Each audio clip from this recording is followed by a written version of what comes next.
Natry mo na ba, Mare, itong self-washing mop na to? Kung hindi pa, Mare, baka naman ito na yung sign para itry mo to. Sa gitna yung lagayan ng tubig, mga Mare, tapos dyan naman sa butas sa gilid yung lagayan ng floor cleaner. Mahina lang dapat, mga Mare, yung pag-pump kapag magmamap ka na. At mabilis naman kapag iwawash mo na siya. Mapapadali ang gawaing bahay nyo dito, mga Mare, kapag ito ang gamit nyo. Hindi nyo na siya kailangan labhan every time na gagamitin nyo siya. Pero syempre, mga Mare, nakadepende pa rin yan sa inyo kung gusto nyo labahan bago nyo siya gamitin. Sa pagwawash, mga Mare, kailangan mabilis ang pagpapump nyo para malinis din siya ng husto.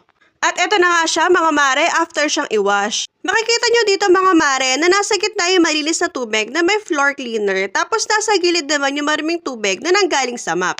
Dito naman sa takip ng malinis na tubig, mga Mare, makikita nyo yung brush. Diyan naman kumakapit yung mga balahibo ng aso o kaya naman yung mga falling hair. Walang kumapit na buhok, mga Mare, kasi nag-vacuum muna ako bago